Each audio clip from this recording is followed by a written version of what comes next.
Boa noite, amigos vascaínos. Para falar um pouco do jogo que vai acontecer do Vasco e Cuiabá na quinta-feira, vamos antes escutar um pouquinho da entrevista do Pedrosa no SBT Esportes. Acompanhe aí. Não, o Vasco fez tempos completamente distintos, tá, Fernando? Primeiro a gente tem que lembrar o seguinte: uma coisa é você avaliar o contexto da temporada do Vasco e outra coisa é a gente avaliar a semifinal da Copa do Brasil. E quando eu digo avaliar a semifinal da Copa do Brasil, não é só o segundo jogo, não. É o primeiro jogo também. Então, quando a gente vai criticar o que aconteceu na semifinal da Copa do Brasil, jamais é esquecendo tudo o que aconteceu no contexto da temporada do Vasco. Que o Vasco chegou longe na semifinal da Copa do Brasil para o time limitado que tinha, que o Vasco até então estava numa situação tranquila no Campeonato Brasileiro, e tudo isso é fruto do trabalho do Rafael Paiva, tudo isso é fruto da reestruturação que a diretoria conseguiu fazer ali, resgatando o espírito um pouco do Vasco nesses atletas e também no treinador. Agora, isso não pode eu deixar também aqui de criticar o que aconteceu nas duas semifinais. No primeiro jogo, o Rafael Paiva escolhe, isso aqui é informação, o João Vitor estava 100%, e o Rafael Paiva escolhe o Léo e o Maicon na zaga. O que acontece? O Vasco abre o placar com 1-0, depois toma 2 gols na falha do Léo Pelé.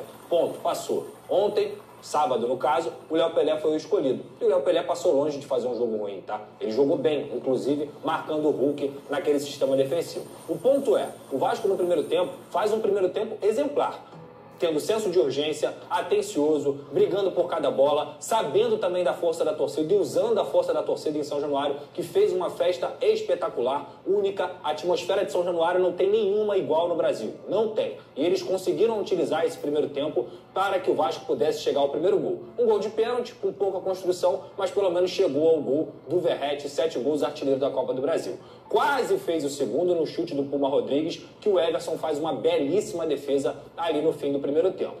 Quem estava em São Januário, Fernanda, achava o seguinte: cara, tá dando para jogar, tá dando pra gente poder, quem sabe até fazer o segundo, porque o elenco estava favorável àquilo ali, o clima estava favorável, e no segundo tempo o Vasco poderia ter, quem sabe, ter forçado um pouquinho mais. E o que a gente viu não foi isso. Primeiro, é natural um time como o Atlético Mineiro, tendo 0-0 no placar, porque até aquele momento ali era um 0-0, 2-1 lá, 1-0 aqui.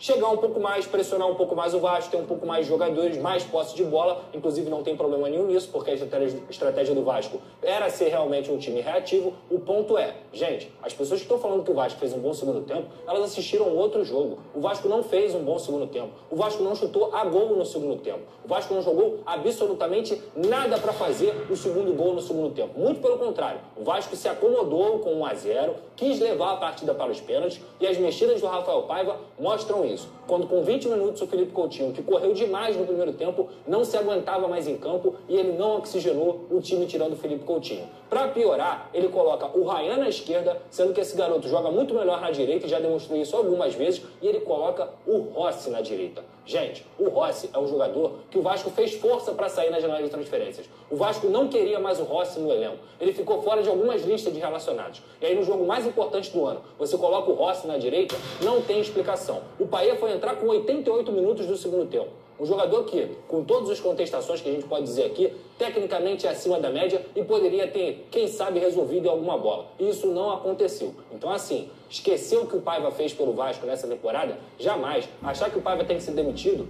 Jamais também. Agora, não olhar os erros dele e esse protecionismo bizarro numa semifinal de Copa do Brasil, que o Vasco colocou 40 mil pessoas em São Januário, 20 dentro e 20 fora. E aí achar que tá tudo bem, que tá tudo normal, tem que ser sempre esse conformismo, sempre esse negócio de que, tá bom, chegamos até aqui, tudo bem, com o segundo tempo que o Vasco não produziu para fazer gol. Desculpa, eu não gosto disso. Eu jamais vou me satisfazer com isso. Legal, chegamos à semifinal, time limitado, mas o Vasco poderia mais, pelo campo e bola, pelo que apresentou dentro do campo e bola e pelas escolhas que foram feitas. O Vasco tinha no primeiro tempo o Alex Teixeira, que lá no primeiro jogo entrou 20 minutos, depois ele parou de entrar, não entrou contra o Juventude praticamente, não entrou contra o São Paulo e não entrou mais. O Vasco fez 2 contratações nessa janela, Jean, Davi e o Maxime. Os jogadores não entraram no jogo, eles não entraram para ser soluções. Quem entrou foi o Rossi, que era um jogador descartado. E isso aqui também é uma crítica à diretoria. Gastou-se quase 20 milhões nesses 2 jogadores e eles não são utilizáveis.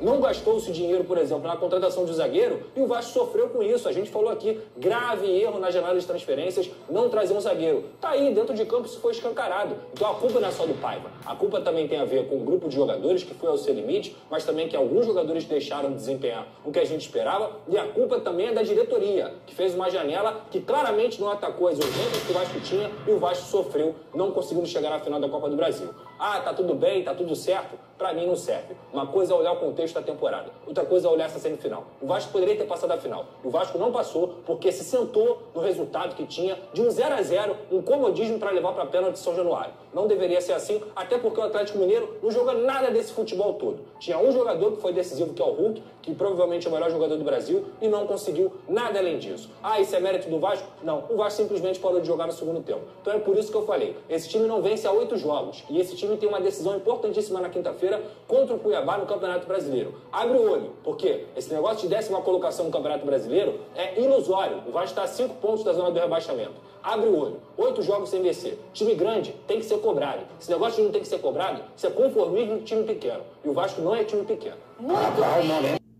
Então, eu vou dizer para vocês, eu concordo plenamente com o que o Pedrosa falou. Tá? O Vasco realmente tem que mudar a chavinha o mais rápido possível.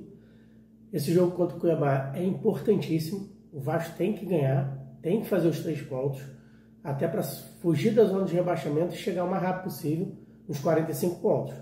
Então, é outro jogo, outro campeonato. O Vasco tem que realmente esquecer o jogo que aconteceu contra o Atlético Mineiro, tá? E também sobre as declarações da zaga, do Maximini, do Davi. Realmente o Paiva não tem utilizado com muita frequência. Alex Teixeira, então, eu acho que é um jogador que poderia ser muito mais bem utilizado.